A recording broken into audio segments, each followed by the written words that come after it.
Sa kasal nga ni ate ko, ako yung nakasalon ng bouquet. Kasi that time, pangarap na nating magpakasal din. And eventually, ayun, natuloy na ngayon. So, thank God, natuloy na din.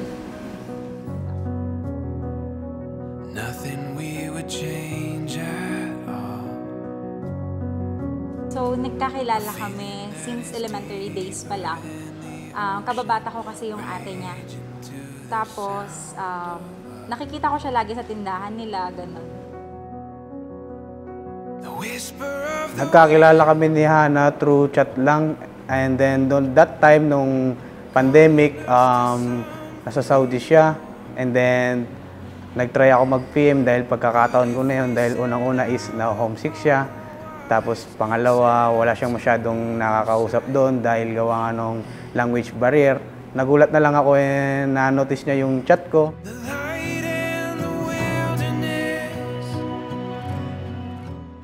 Dumating yung point na nagkalabuan kami, hindi kami nagkakausapan dahil nga busy siya sa pamangkin niya at the same time busy siya sa pag-aaral niya. And then after 6 months, doon na kami muling bumalik yung sigla ng pag-uusap namin, yung communication namin. Umabot ulit ng mga gabi-gabi, ganun. Hanggang sa pag-uwi niya dito, sinuyo ko siya, niligawan ko siya. Nag-effort ako para sa kanya, para lang makuha ko yung matamis na oo.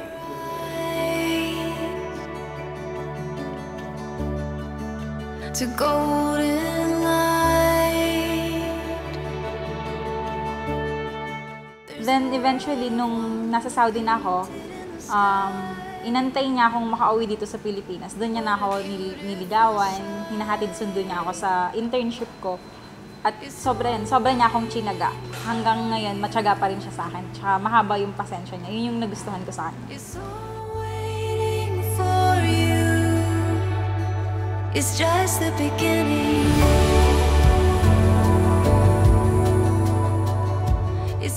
Siguro yung pinaka gusto kong katangian sa kanya, yung tahimik lang siya. Tapos mapasensyosong tao. Ayun. Lagi siyang tsatsaga sa lahat ng bagay na gusto niyang makuha at makasagot.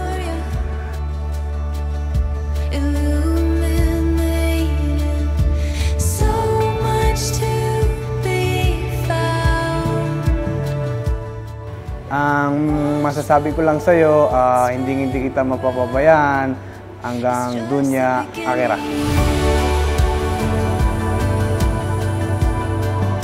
It's just the beginning.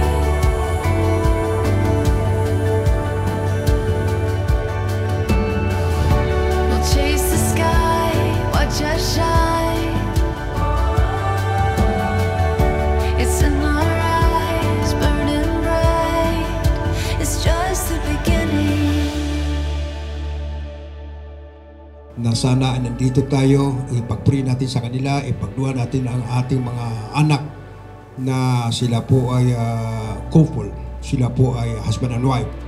At sana masusin at sana ay mabigyan sila ng mga biyaya, mga anak na magiging instrumento sa ating religious life. Yung babae at lalaki magkaroon ng pagkakagusto sa isa't isa, which is hindi nila maano yung temptation, yun yung magiging problema. So, sa Islam, hindi pinapahintulutan yun. Kailangan, to avoid that circumstances na mangyayari, so binabasahan na sila ng nikah.